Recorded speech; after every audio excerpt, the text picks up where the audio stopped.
On this episode of China Unscripted, China's spies are everywhere. Their operations are bigger than the CIA and NSA combined. But the U.S. government is barely even playing defense.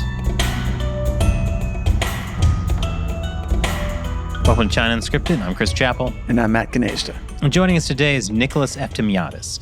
He's a senior fellow at the Atlantic Council and a retired senior intelligence officer specializing in China.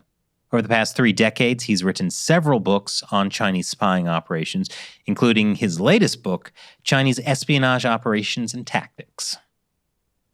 Thank you very much for joining us today. Thank you very much for having me. Yeah, all right, so I know, let me get ahead of this question. Every country has espionage to some degree or the other. What makes the Chinese Communist Party's espionage activities different from America? Well, pretty much all countries do espionage, the Vatican included.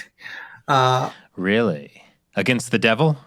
Yeah, but they have a good boss, so they usually find out everything. But China, the CCP in particular, uses what I call whole of society approach to espionage. It's not spy versus spy as it used to be, right? Not the CIA and the KGB and other intelligence services. China incorporates all of society to conduct espionage. In fact, it mandates it through its national intelligence law. So it's not just the Ministry of State Security or the People's Liberation Army General Military Intelligence Department, or their joint intelligence department now. It is the thousands of people in state-owned enterprises. It is companies. It is academics. It's anyone the CCP calls on and says, we want to know this. And they don't have the right of refusal. So you're dealing with an entire different base of espionage that, to be frank, the United States and most other countries are just completely unprepared for. Yeah, one of the things I found really surprising when I read your book is that only 16% of the espionage cases that you had researched originated with the Ministry of State Security, which I guess I think of the MSS as being like the CIA and NSA combined. The spy guys. Yeah. And maybe DIA, which nobody knows about anyway. But like, so MSS is basically all those, but they're only doing less than, 1/5 or 1/6 of the overall espionage that's the CCP is conducting. Right. It depends very much on what we call espionage, right? Economic espionage, they have a very small role in. ITAR violations, theft of military technology, a little more of a role in, but we see a much stronger role by the numbers by state-owned enterprises and by the PLA. So it depends exactly which area that you're dealing with. But yeah, that's to show you, it's just a phenomenal amount that's engaged, phenomenal number in China that are engaged in, let's use that broad term of espionage. So can you give a ballpark number? I mean, I know there's no way to know how many spies China has, right? But like ballpark, like what is it compared to, say, the US? Is it like an order of magnitude more, 2 orders of magnitude more? Yeah, I would say several orders of magnitude more. Several orders. So we're talking like hundreds of times, at least hundreds of times more. Yeah, the U.S. functions on intelligence agencies, and their interests are very narrow. Their national security information plans and intentions, right? That's what they that's what they focus on. So China certainly has that, which the Ministry of State Security focuses on, but they're also focusing on technology. They're also focusing on inside threats, inside secrets, economic secrets, commercial secrets. They focus on a political apparatus and influence operations. The United Front Work Department actually has what we would call case officers, people that actually go overseas, are part of the embassies, collect information, as well as use assets to try and manipulate Chinese local diaspora and political figures. So we see an extraordinary number. I mean, they're easily going to be over 100,000 worldwide doing this. So would you say the difference sort of is like, the U.S. would be trying to use espionage to find out if there's going to be a terrorist attack somewhere in the U.S., whereas China is using espionage to steal intellectual property.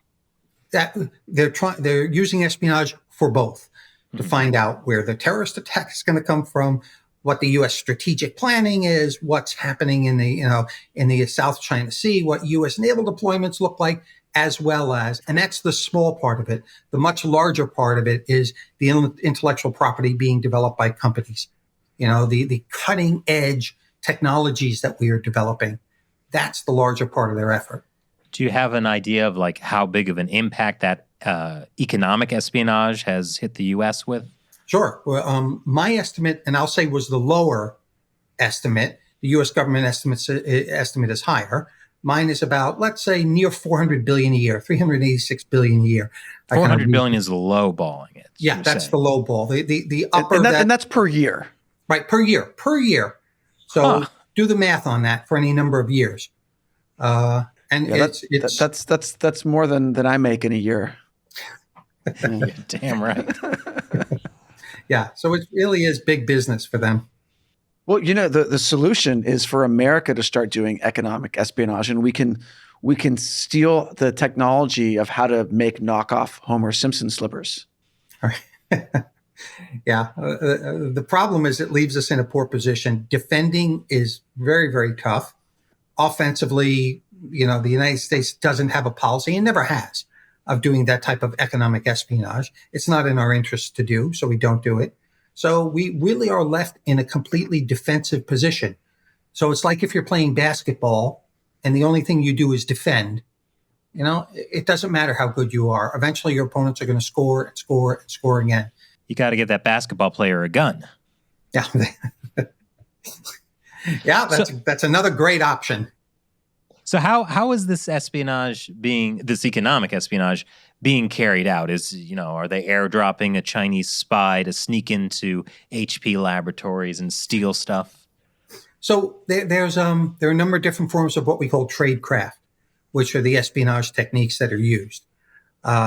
You have, depending on the target, you have different types of tradecraft that are employed. So things like to ship out illegal or to ship out military equipment or technology with military applications. They'll use front companies. They'll use moving money through other companies. They pretend they're under a cover company to buy for domestic use. Then they ship to a freight forwarding firm, often a place in Germany, Singapore, or something like that, before transshipment to China. Okay, and there are a lot of telltale signs that you go into in tradecraft of them, not having financing options or training options or things like that, right? Because they don't want it a tail to go back to China. So there are certain types of tradecraft that are employed under those circumstances. When we look at actual insider threats in companies, it's interesting that most of the economic espionage, the people who commit it on behalf of China are ethnic Chinese. They're in their late 40s, perhaps early 50s. And the story you hear a lot is going back to China. So it's not unusual at all for the person to spend 10 to 20 years inside a U.S. company and then decide they're going to move back to China and start, I'll say, feathering the nest, start moving information over, start moving trade secrets over so that they can set up a business inside China. So that is a very, very common pattern of actions that we see. And when you see something like that, you see a lot of communications going back to friends or relatives, to banking systems, to companies in China.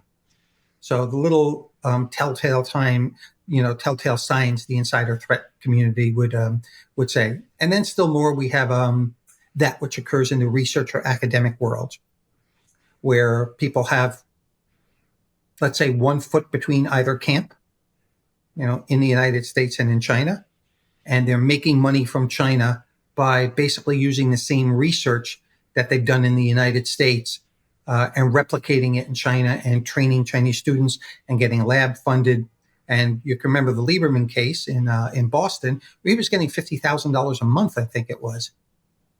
That was a Harvard professor, I believe. Right, as a Harvard professor. And that was in China, not declared on taxes. And in addition to the apartment he was getting and all the treatment he was getting. So we see a lot of that. We call them shadow labs that they create and do in China.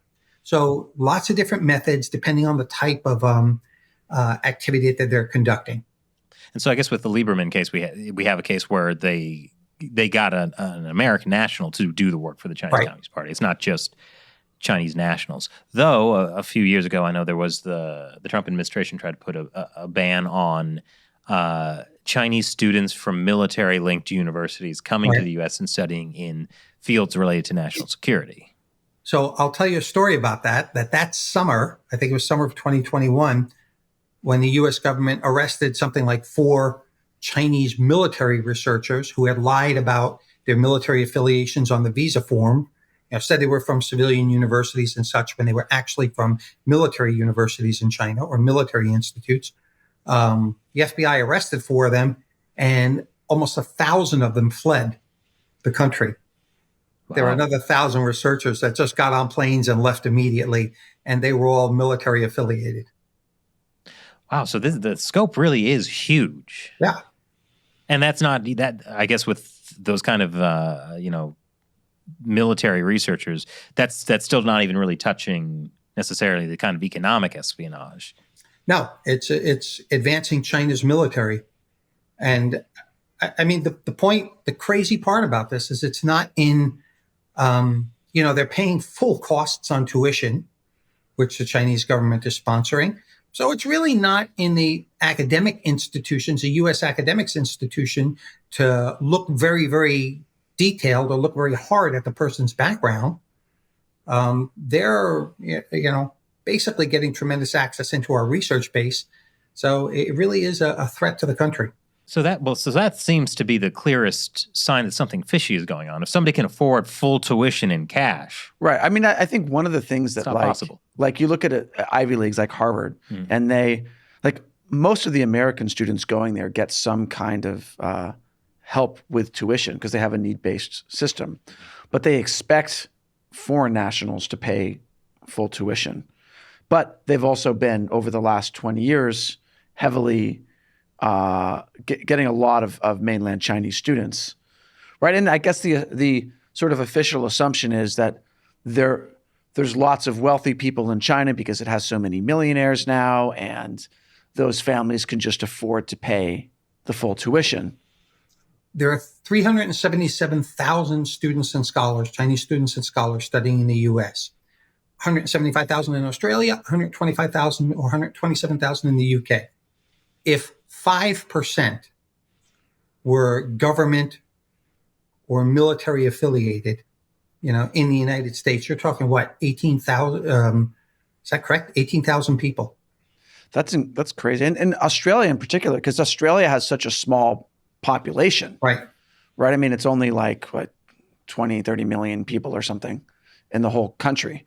And so they proportionally have like 8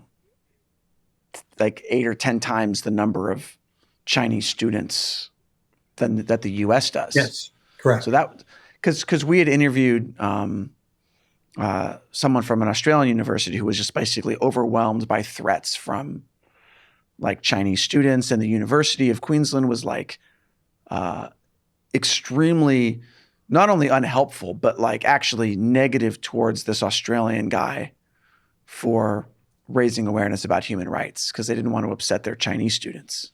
Right, because they're getting money in. Yeah. That's the way it is. Well, so far we've been talking about the ways, Chinese agents will come to the U.S. to get information. But like for economic espionage, I imagine a lot of situations are where foreign companies go into China, have to sign, have to enter there as a joint venture with a Chinese company. Is most of this economic espionage happening through these joint ventures? Okay, so just to be clear, let's call that a tremendous transfer of technology, but not bona fide espionage, right? It's not something that we would call espionage. However, that said, China has been renowned in violation of the WTO and a number of other statements that they've made publicly that they have forced technology transfer from Western companies. It's a very regular practice. It's a hallway conversation in China. In fact, I know one company that lost their technology, their machining techniques, as a Chinese company arose as a competitor after they had been there 5 years or so. And they did get the opportunity to talk to the Chinese company and actually visit them. And not only was their machinery reproduced, but it was down to the serial numbers on that machinery. Wow. Really? I mean, they actually even copied the serial numbers that were on the U.S. firm's machinery. So that type of theft is just pervasive. The fact that the Chinese government requires people to use a government-approved VPN is done very, very specifically to allow them access to communications. So the fact that you have to maintain data inside China is all done, so that the Chinese government, the CCP, can have access to foreign technology, foreign trade secrets, and foreign data. So I guess, there was a case with American Superconductor Corp, what was making the wind turbines. And then they had to, I guess, joint venture with Sinovel, and then Sinovel ripped off everything. And now basically all the wind turbines that we have in America are made in China because of this technology transfer, right? In that case, they took their control, their software, where they had a 10-year contract for doing the software control mechanisms, which is a big part of wind turbines. China stole that. We saw the same thing in the solar power industry, where China stole the solar power cell manufacturing techniques from the United States, and then the government subsidized Chinese companies for making it. And we saw the same thing in the steel industry. And the steel industry manufacturing techniques were cyber attacked. And all these three, in fact, were prosecuted out of Pittsburgh, Pennsylvania. And they stole, American manufacturing techniques, and then, flooded the market with steel to destroy the United States capability. In each case, thousands of jobs were lost. Who knew all this green energy would be so red? I think about this like every time I like drive through Palm Springs, and you see these like thousands of wind turbines and solar energy, and everyone's like, we're so green. But like actually it's that money being spent on that. A lot of that money is basically going to fund I wonder, Chinese though, those companies. specific windmills have been there for a long time, so I don't know specifically where those came from. That could be true. Yeah. But so I guess the big question with this is this just like individual Chinese companies seeing an opportunity, or is this being driven by the state, by the Chinese state? Well, the state sets the need and the requirements. And we see that in documents like Made in China 2025, a roadmap for space science and technology to 2050, agricultural roadmap for, to 2050. The state at the CCP level, working with state council and academia, defines those requirements. And then it basically instructs the state-owned enterprises and the Chinese bureaucracy to go after it. And the companies and the universities it's economically prosperous for them to go after that because the Chinese government will pay for it. They can set up industries they know that's what China needs and will pay for to develop its economy. So it's an extraordinary capitalist system of espionage. So let's dig into Made in China 2025 a bit, because I remember when that first came out, it was like 2015, and we did an episode about that. Remember the whole Made in China 2025, and then like weirdly, like it got really bad publicity for China, and then they kind of stopped announcing that this was a thing, but they didn't actually stop doing Made in China 2025. They just stopped publicizing that that's what they were doing. Right? Of course. So how much, and so now it's been like 8 years since they announced it pretty much. And how much of the economic espionage that we're seeing is related to Made in China 2025? Easy to answer, at least for me. Out of these 720 cases that I have listed, 500 of them are directly correlated to specific technologies required in Made in China 2025. Wow. So not all of them. What are the other ones up to? Exactly. Well, so what gets me about this is it seems like this is essentially an open secret, and yet you still have foreign companies going into China, signing these joint ventures. Why do they keep doing this? Yeah, Elon Musk. Um, you know what? I do have those conversations with companies sometimes. I have the combination. I have the conversation with the security people of companies as well. In some senses, there's a lot of profound ignorance on the part of our senior officials.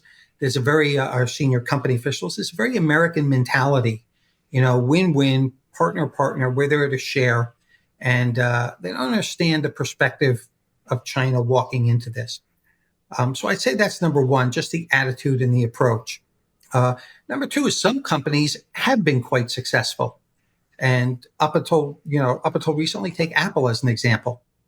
I mean, Apple comes out with a new iPhone every 18 months. So by the time that iPhone is copied, the technology stolen, copied, reproduced, and put out in the Chinese market of pirated goods, Apple's already announcing, the next iPhone that's coming out. So, they stay ahead of the curve and have for years now. So that's another way of addressing it. But if your company isn't able to do that, isn't capable of doing that, and I've talked to many of them that have lost everything in China because of that. Well, so let's take a look at Tesla, because Tesla went into China a few years ago, and then over the last couple of years, we started to see the battery technology being developed by local Chinese companies. And we're starting to see Chinese-made electric vehicles now outselling Teslas in China. So is this espionage? Is this just technology transfer? Like, what's going on here? Well, I'll say again, it's the attitude of the U.S. company going in and understanding what type of environment that they're in. I know a little about the Tesla case, but Tesla already had lawsuits and criminal actions against individuals who were working for Xpeng, the Chinese electric car manufacturer, who took 20,000 documents on the way out, things like that. So there were already indicators for Tesla that this could be a problem. However, Tesla makes its technology open. It doesn't really hide it. It makes its technology open as it develops it. So it just believes it's ahead of the curve in a name and a reputation that it goes in selling its cars. Where it's just starting to feel a pinch is now as the Chinese electric car industry is developing. Now we're doing things like, Teslas can't go here and they can't go there because they have cameras and collect information, and government can't buy Teslas. So the Chinese Communist Party is just starting to turn the screws on Tesla, which will ultimately, in years from now, force them out of business as the Chinese electric car industry matures and takes over. So what is the U.S. government doing about the fact that essentially China has declared economic warfare on American companies? The U.S. government's response tends to be very, very tactical. So you have a lot of money flowing, a lot of agencies doing this or doing that and trying to stand up to meet the challenge. But if you ask any senior policy official, say, what's our vision for the relationship with China 10 years from now? They don't know. They can't even think in that sense. So we don't approach the problem strategically, moving all the mechanisms of government to be able to address our relationship with China, whether it be countering their espionage or their economic warfare or any other aspect of their military actions. Everything's a very individual part of the U.S. response, but there is no strategic part. And as you know, China's already declared its strategy, up until 2049. So it is a strategic thinker. And this is in many ways why we're being outplayed. This is like, the U.S. Congress just had this big announcement, like, a bipartisan China committee. But if you look at the details of what that bipartisan China committee is going to do, it's not legislative. It's really just investigative. So they're going to conduct investigations and they're going to maybe hear testimony, but it's like you said, that's a tactical approach, and that's barely tactical there. But it's not strategic because it's not actually addressing the core of the problem and how to change that relationship. It's just going to discuss problems little that have occurred. little problems that it addresses. In the 90s, my first book came out called Chinese Intelligence Operations. And for that, I actually interviewed about 9 Ministry of State Security officers and recruited assets. So it was a very big deal at the time. I testified before Congress a number of times. And on the way out, one of the last testimonies, I said, regarding economic espionage, I said, do something about this now. Because if you don't do something about this now, you'll be calling me back in 20 years crying, my God, how did it get this bad? And you know what? It's 25 years later, and that's exactly where we are. But did they call you back, though? No, they didn't. So, I mean, I think a lot of the issue is because like you said, where do these officials see 10 years from now? And they can't even imagine that, because it goes back to, we talk about this a lot, how there's this resistance to identify the Chinese Communist Party as a Marxist-Leninist state that considers itself at war with the United States. And so until you can approach this as, this is actually an enemy that needs to be defeated. Right, and accept that they're not going to change themselves. Exactly, yeah. Then you just can't make that goal of what is 10 years from now going to be like? We had these same arguments in the 90s. And, myself, many other scholars and congressional members and things like that, and even Nancy Pelosi at the time, were very understanding of the nature of the CCP. And ultimately, over time, that sort of got shouted down with this belief that, once they get exposed to money and freedom and capitalism, they're going to be our best buddies. And that philosophy has proven wrong. And Xi Jinping surely buried it. Money is the root of all goodness, as they say. Yeah. In the 90s was that key moment, right, where Bill Clinton wanted to – he was under a lot of pressure from U.S. companies, right? There was also lots of shady things going on with the Clintons in China. Yeah, that may be true. But even that aside, right, there was tremendous pressure from Wall Street to open up the China market, get China into the WTO. And I think that obviously they were wrong about the making China liberalize, but was there any awareness of were companies even thinking about risks of technology transfer, or was that not even on the radar at the time? It wasn't even on the radar. In fact, to this day, it's only half on the radar. I'm surprised how little under some of the cases that you hear about, which I'm not at liberty to actually go into details, but some of the cases that you hear about where technology was stolen from a large U.S. corporation. I mean, the U.S. corporation had absolutely almost nothing in place to protect that technology. I mean, it's still investing in your security, investing in insider threat is taking money away from the bottom line, right? So people don't want to do that. And you get this recurring cycle where the security people are crying that the sky is falling, and the senior executives don't want to hear it because adding into that security apparatus reduces the bottom line for companies. So we do have this dynamic tension that's in place. And then the question is, well, what's, the risk? I mean, I've looked at companies that have lost $400 million in research and development to China. And, and they're just, well, do we have to worry about it now that it's out the door? I don't know how to answer questions like that. So it's so you do have those problems in the business world that have yet to be reconciled. But also, it's kind of unfair in a certain way, because what's happening in China, it sounds like, is the Chinese Communist Party, through the government and through its MSS and through this whole of society approach, is conducting espionage against U.S. corporations.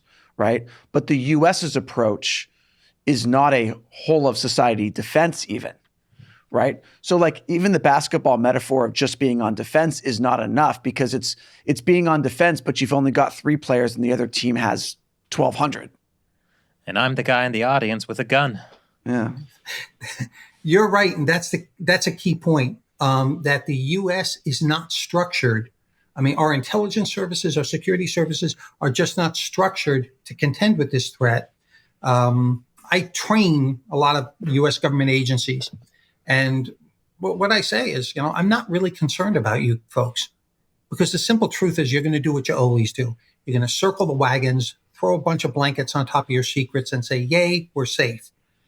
But for the rest of corporate America, that's the real target of this. They're not safe, and they're the ones that are under siege. And our government is just minimally structured and adjusting to try and help those, which typically winds up to a once a year FBI briefing. I could tell you more, but it's classified. But if you see anything suspicious, call me. Here's my card. And, just the numbers of cases that are ongoing, it's a ridiculous way to approach the problem. I mean, Director Wray of the FBI said that they had one case every 12 hours, a new one that would come up.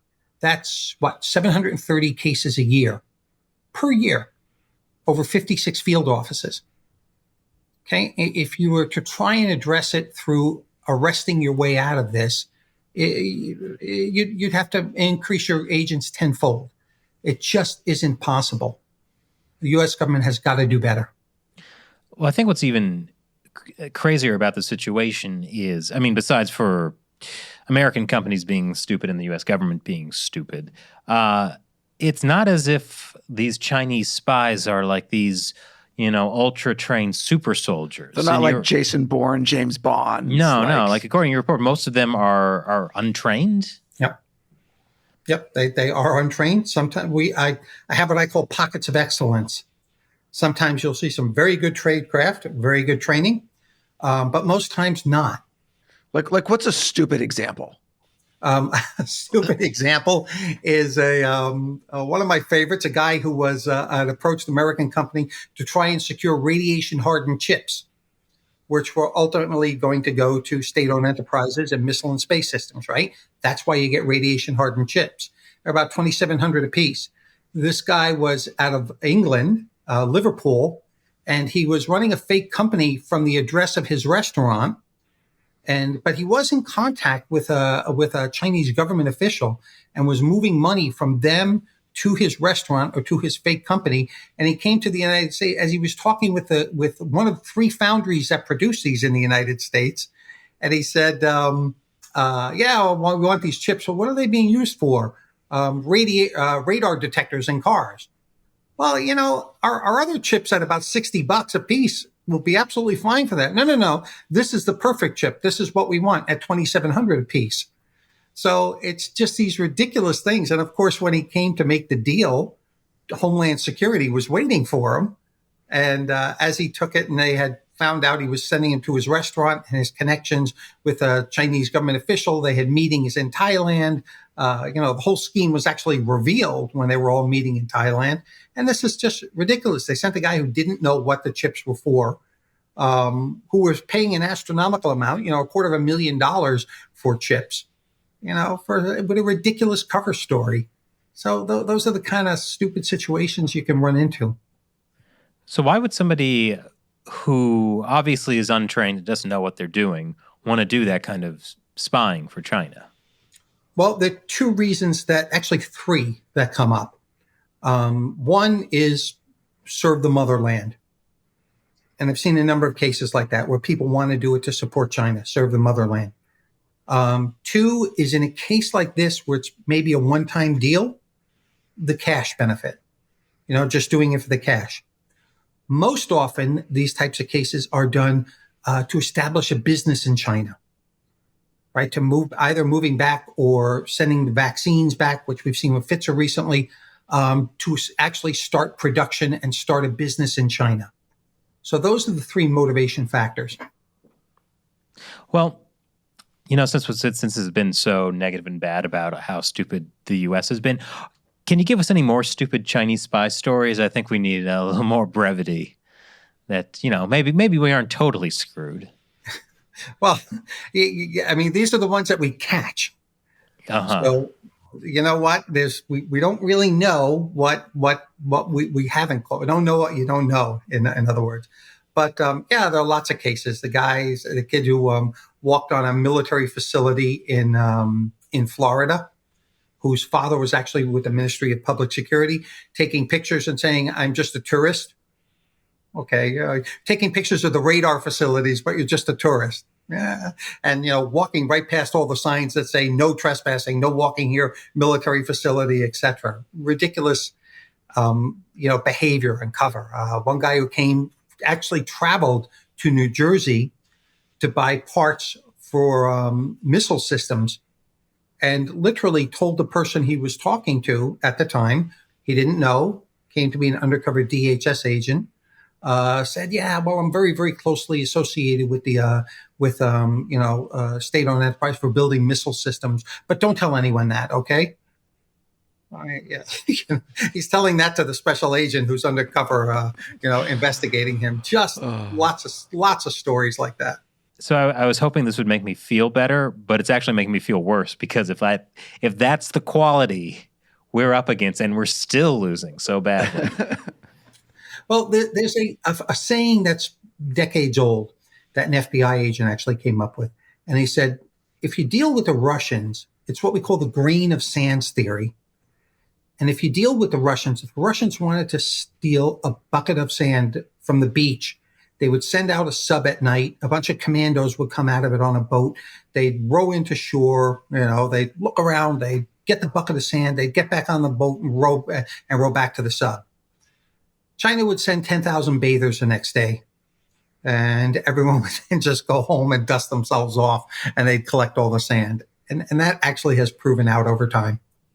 So it's more of just a mass attack rather than finely honed, sophisticated. But you know what that says? Like, the fact that the Chinese Communist Party is sending, or is basically relying on untrained people, many of whom could be easily caught, is basically that the CCP does not care about individuals at all. And I think we know that, but this is just an illustration of like they don't care if like this random guy gets caught because he's stupid, because they've got 500 more who are unlikely to get caught. And so, whatever, a few people get thrown in jail, a few people get arrested, a few people, whatever, not our problem.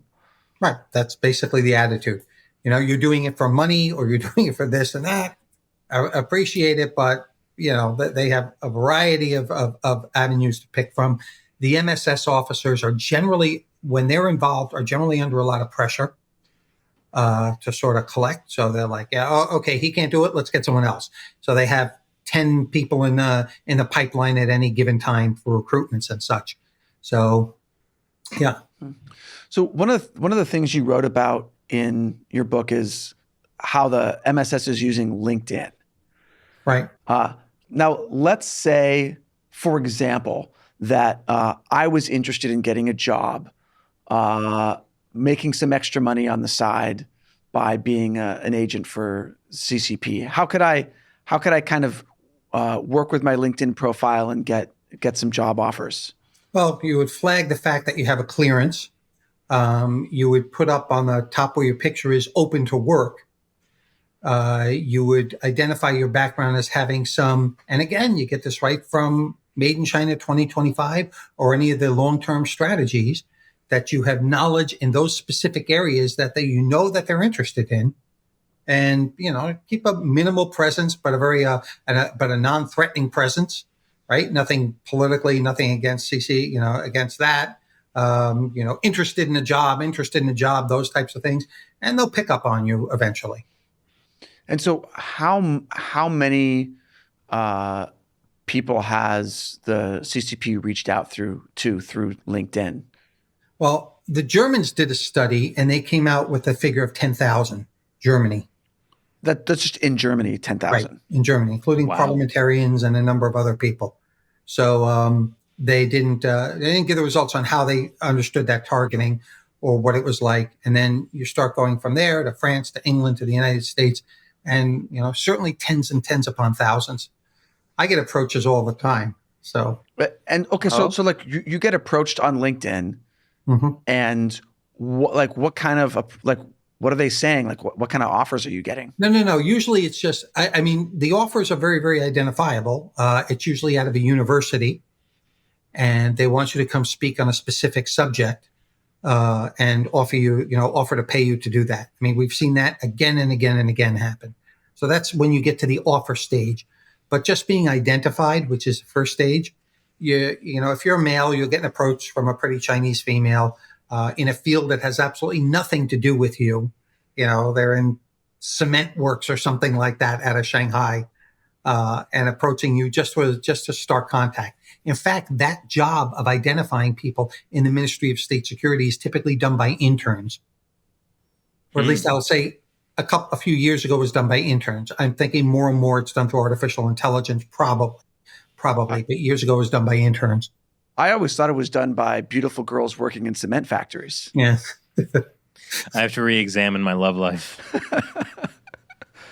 I do feel like I want to go back and check my LinkedIn. Yeah, well, I don't have LinkedIn anymore because LinkedIn now requires more layers of identification, which I'm not interested in giving them. So, but anyway, but this sort of LinkedIn recruitment. So they're basically finding people who are have some specialty in a field that's related to Made in China 2025 or another strategic initiative. Ideally, someone with some kind of intelligence clearance or security clearance. And then they're doing things like they start by approaching them with like a pretty girl who's maybe a robot. And then they get invited to speak at a conference. Okay, depends on the circumstances. So let's take a real life example. Singaporean kid, Dixon Yo, who was doing his PhD program. Shortly after Dixon came to the United States, he went back and forth and traveled in Beijing, was presenting papers in Beijing as a young scholar, was putting a lot online, very pro-China in his approach and attitude. His professor, his mentor, Singaporean government boots out of the country for activities, covert activities he shouldn't have been doing, right? So they kick him out of the country. Dixon comes to the United States, so a visiting scholar at George Washington University, and there he starts identifying people, who may be of interest to the Chinese government. By that time, he's on the Chinese government hooks. I mean, he's actually traveling to China and they're walking him past border control. The MSS is meeting him. He's recruited. He goes on LinkedIn, starts up a company with the name of similar to another famous recruiting company. And he starts offering recruiting contracts for producing papers. He ultimately collects about 400 resumes, all of which have security clearances with the U.S. government, all the details about individuals, and he's sending that back over to Beijing. Several papers were produced from him, by an Air Force officer, by a couple of other people. And that's usually the start of the recruitment approach. Here's $2,000. Write me a paper on 1, 2, 3. So he has those people as he's bringing them in. This is what we call the spotting phase and developing, right? He's spotted the right people. Now he's developing a relationship with them, some specific ones on behalf of the MSS, and starting to find out details about their personal life, their finances, issues that come on, whether they're able to get employment or not, those types of things. So they're developing them, and then they'll assess whether they can get access to the type of information that the MSS really wants. So it's a very, very actually complex. It's a very detailed and complex approach. And everybody is in looking at the target. Okay, the MSS, they're doing open source searches against the individual. In this case, Dixon Yo is collecting against them, reporting back information on the person's personality, their needs, etc., and paying them as they're bringing them into the fold to conduct espionage. Same thing happened with Kevin Mallory, an ex-CIA officer and someone I spent 5 months with in training in the State Department. Yeah, small world, as they say. Same thing happened with him and others. I mean, so. Like ultimately, they're just Americans who, have a financial situation. They need the money, and they just don't think it's a big deal. Like, is that what's going on? Well, they get drawn in. First it's a paper. It's an unclassified paper. Then a second, then a third. Then the discussions happen, and we can give you a little more if you can be more detailed on areas A, B, C. And before the person knows it, they've probably opened up their mouth too much. and then going back gets to be more difficult. So they might not even realize Right. what they've done until it's too late or until the agents come knocking at their door. In espionage, the whole objective is for the person not to realize it until they're sort of at a point where either they're dependent on your money or that they've given you so much that they really can't turn around. Now there's a tremendous threat if they do. So that's the point of the whole espionage game. So could I be a spy and not realize it? We wondered if you were. Huh. Well, But the problem is you're not actually making the money that you should be making as a spy, Chris. I'm just so generous with my time. Yeah, it's a good point. So, I mean, we've talked a lot about China's specific interest in military, economic technology that they're stealing. But how does this relate to space exploration? Because that seems to be, that's a new field. That's not something where there's established cheap knockoffs you can make. You can't make the cheap knockoff rocket to the moon. Right. What China recognizes and understands is that the U.S., particularly U.S. military and such, is highly dependent on space. So, their advances in things what we call counter space is an ability to stop the U.S. before there's ever a military issue or a problem, right? If you can poke out the eyes and ears of the United States and they can't control forces, then there is no issue. The U.S. doesn't have an ability to threaten you. So from China's perspective, dominance of space, and to be frank, for all nations, all world powers, right? Dominance of space is a huge thing. China has a what we call a space information corridor under the Belt and Road Initiative, where they offer up space services for countries at very, very inexpensive rates. And the result of which is that they're able to ship all that information back to Beijing. So they actually, over parts of the world, claim information dominance, right? So it doesn't matter if you're in the U.S. embassy talking someplace or if you're on the ground controlling a drone in a foreign country or something like that. It's all going through China's space network. If you're one of those countries that's under the Belt and Road Initiative using their space information corridor. So China has democratized space in a way to control information and to have information dominance. Now, for a warfighter or even for economic reasons, that's an extraordinary ability to have, where you can control, divert, slow down data, move it forward. You know what people are thinking before it happens, simply because you control the information flow, which was why 5G was such a big deal. They've actually communized space, I think. Yeah. So, okay. So basically the CCP looks at space. I still think of space as rocket ships, mainly because when I was a kid and played with Legos, which I definitely don't do as an adult, I always wanted to build rocket ships, right? And so I think of space as people cruising around in space and having space battles. But really, when you're talking about space dominance, you're talking about something else, right? Right. Space is all about information. That's what space is for nations, for militaries, et cetera. It's all about information. It's about moving information and protecting information and getting it from place to place. Whether you're doing remote sensing and you're taking pictures or spectrally imaging another country or facility or something like that, or whether you're moving communications around the globe. It's all about information. And that's in China, and they've said it in doctrine. That's what they seek to dominate, have information dominance in space. Now, in order to do that, you have to be able to protect your assets as well, right? So there's that component to it. But the end goal is information dominance, as they say, in, through, and to space. A kind of Skynet, if you will. Yeah, exactly. Good way to think about it. So, because what they want to do in space is kind of what's Elon Musk's company that has SpaceX? SpaceX. No, but not SpaceX, but the satellite link thing, where you have Starlink. No, Starlink, yeah. So you can be now anywhere in the world and connect to the internet through Starlink, right? Right. And what is the CCP doing with respect to that concept? Well, Elon Musk, in a way you could say, shellacked him because he came out with Starlink and he pushed forward a concept of using these satellites in what we call LEO, low Earth orbit, right? Very easy to put up. You can put up 50, 60 at a time. And because the technology is so developed now, these things can do phenomenal things. Great on Leon. So what he does is he opens up an entire world, middle of Africa, Latin America, all the emerging nations, China, Asia. He opens up to being able to get communications, being able to do phenomenal things in moving data around, but they were never opened up before.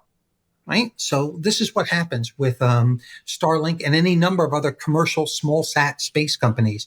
China's actually behind on this.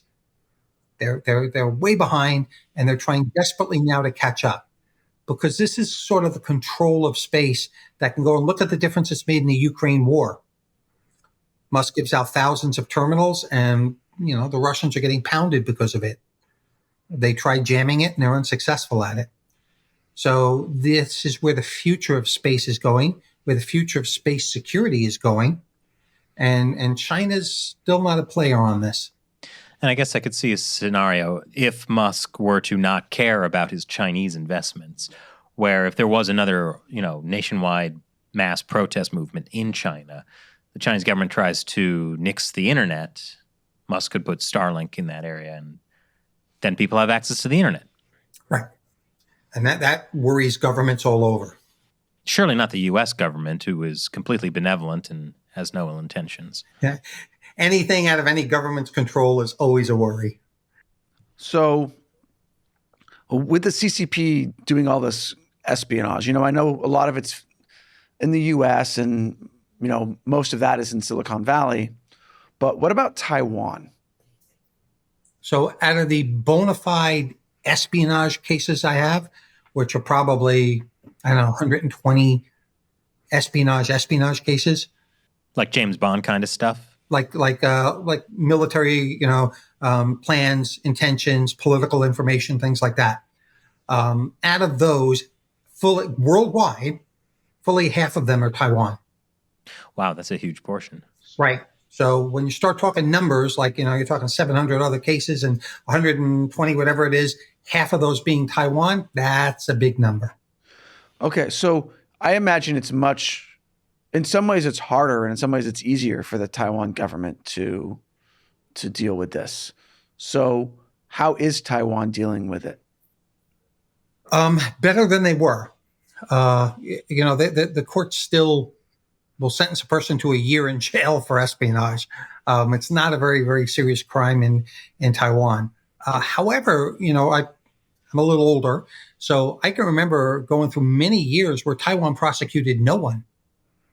Nobody for espionage. It went 5, 6, 7, 8, 9 years and no one was prosecuted, in Taiwan for espionage. So it's just in the last 5 years or so, 5, 6, 7 years that they've started prosecuting again and bringing people to, and taking it as a serious problem. Right, but that's still tactical, like what the U.S. is doing. It is. Is Taiwan being strategic about it? Yeah, that's a very good question. And I can't tell you, I can give you an honest answer that I know. They are more aware of strategy and I think more inclined to apply it in a strategic response. But they have problems within their own ranks, right? There's no real decision on what the relationship with China should be. So that's a problem that affects them at their core.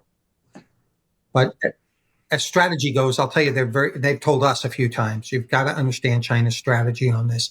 They're very, very good about that. They really understand that. So, I expect there's a pretty high likelihood that the CCP will attempt an invasion in the next decade. How are they using espionage to prepare for that invasion? Or, if they get really fortunate, it's just a total surrender? Well, I always say when I'm asked that question, what do you mean by invasion? Because the U.S. perspective is always putting iron on target, right? That it's going to be a military invasion. And were I China, I would be relentless in cyber attacks for the next 10 years. I'd put half my military into conducting cyber attacks to bring Taiwan to its knees economically. I would have a trade war where every other country that was dealing with Taiwan, I'd put the thumbscrews just like they've done with Lithuania.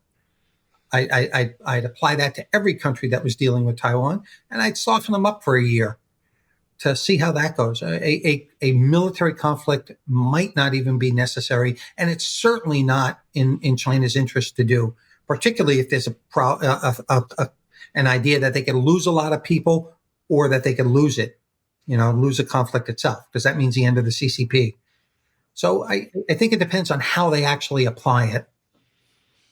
Yeah, because recently there were those war games where it looked like ultimately Taiwan pulled through, although at a very high cost to both sides. But in particular, China losing, 10,000 troops and losing like most of its naval fleet and basically weakening the CCP, right? But I mean, that war games was a, boots on the ground type invasion war games.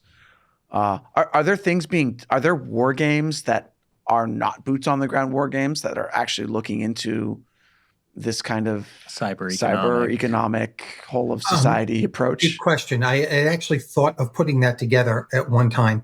Bringing Wall Street into it, bringing cyber, folks into it, bringing members of Congress and understanding what the U.S. and allies, what in a whole of nation approach, what capabilities you could bring to the table to respond to that. It's the war game that hasn't happened, but it really should. That should be the annual effort to do.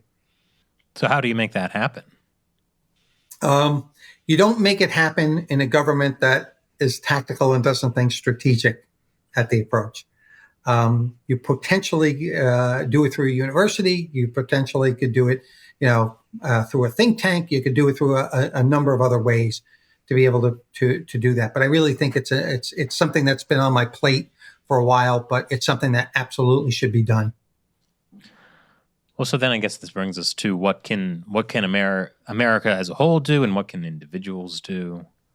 Well, if you're a company, first off, the individuals, look, being in touch with members of Congress, with your elected representatives really does work. If so much else in this country doesn't work, that actually does. So when people write into a member of Congress about something, they assume it's like 70 other people feel that way about the particular issue. And when they write in about their concerns about China, that really gets Congress motivated to move forward in a direction, number one. Number two, education. Education is everything in this environment because companies don't know. I mean, half the time government doesn't know the type of threats that it faces. So education is a very, very big deal for companies and governments. And as you know, I won't pitch myself here, but that's an area that I really focus very hard on in educating companies and educating governments in exactly the type of threat that comes at them. So I would say that. But you have a new course, right? I do. I have the world's first online course on Chinese espionage. It's a 12-hour self-paced online course, and it gives all the details about exactly how China's conducting its espionage activities, how it conducts covert influence campaigns, and how it conducts economic espionage.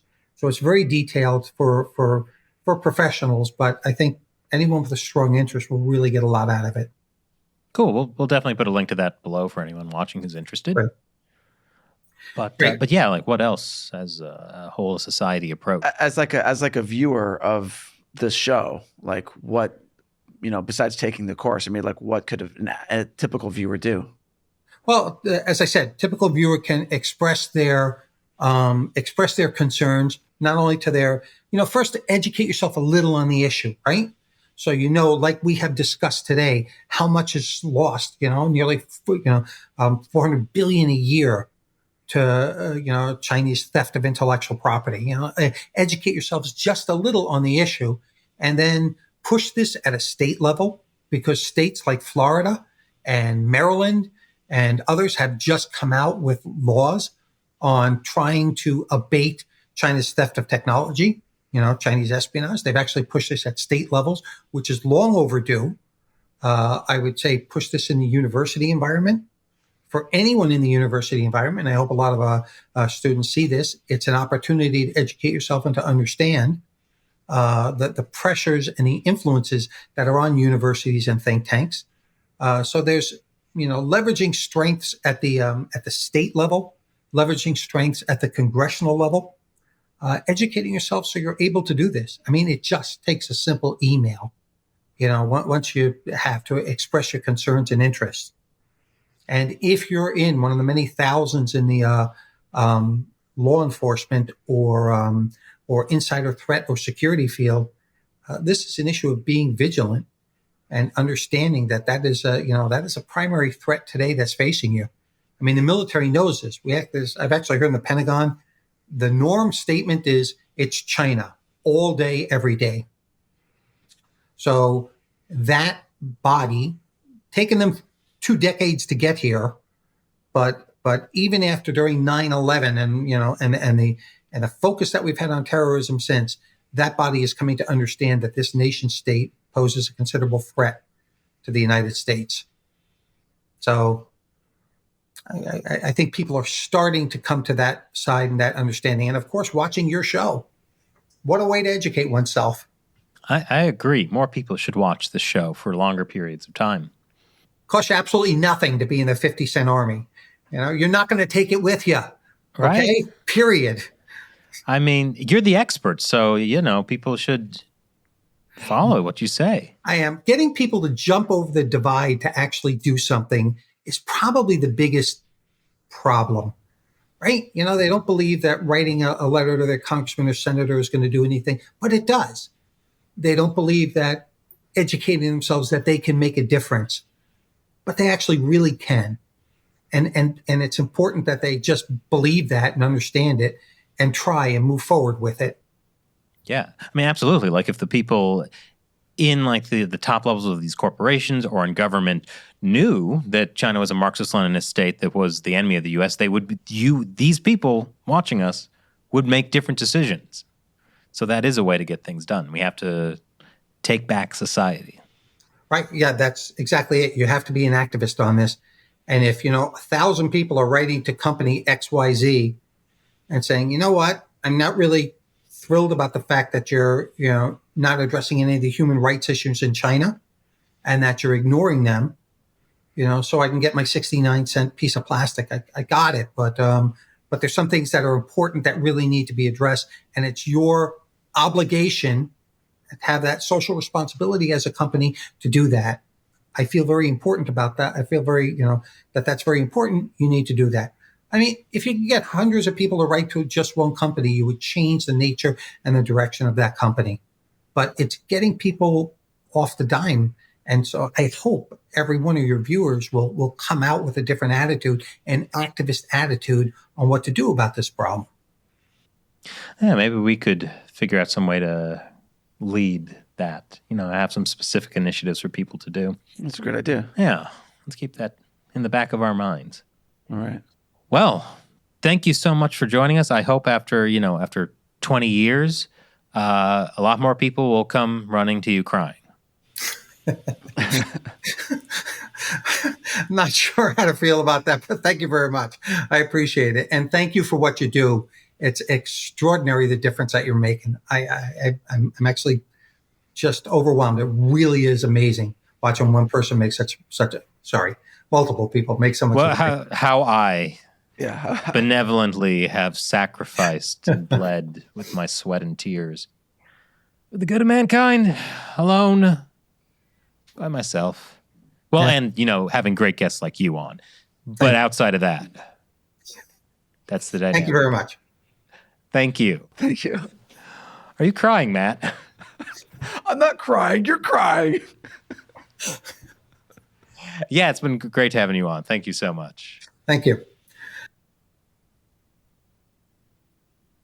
Oh, I mean, I guess we forgot to say at the beginning, speaking of me being the only person who's of any significance on this show, Shelley was not able to join us today. I suspect because she's been a spy all along. It is not impossible. It's right. Yeah, and she's covered it really well by refusing to say the dirty reds. Exactly what a dirty red would say. Exactly. My gosh, we've cracked the code. Mm-hmm.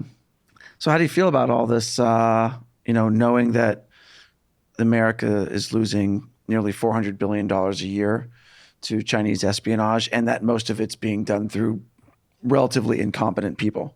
Yeah, that was a big surprise. That the spies are not actually very capable. But no, I mean, I'm not that surprised because we've been doing the show for so long. It's just the continued frustration of just the decades of people being like, is this really a problem? Is it really my problem? Yeah, just the apathy. It's pretty crazy. Right. And then, buying your plastic thing for 69 cents at the store, it's made in China, when like if you were willing to pay 79 cents, you could get something made not in China. I mean, and maybe for 89 cents to be made in America. And just also like how it's kind of like deaths by 1,000 cuts. Like for these 1,000 grains of sand picked up at the beach. No, that's not the saying. No, it's like these people like don't necessarily like even see themselves as spies. They just do a little bit here, a little bit there, and then suddenly they're in over their head. It really reminds me of Londo Mollari in Babylon 5 and how he got a little bit of help from the shadows, then a little bit more, and suddenly he's responsible for genocide. Wow. It could happen to anyone. Yeah, or like, Anakin Skywalker, like he just wants Who? I'm making very well-known references to Babylon 5, and you're talking about some cloud man walker. What? Yeah, I mean, he just wanted a little bit of learning from the dark side to learn how to bring back someone from the dead. And he just wanted a mom. He just wanted his mom back. That's all they wanted. Yeah. It's so easy to turn to the dark side. So this is what happens when Shelley isn't here to keep us on the rails. I don't know if she'd keep us on the rails here. Well, it's we always go off the rails, but without her, I feel like we're just flying into the void. Better than screaming into the void. That's true. Thank you for watching. Be sure to check out Babylon 5. I'm Chris Chappell. And I'm Matt Gnezda. We'll talk to you next time.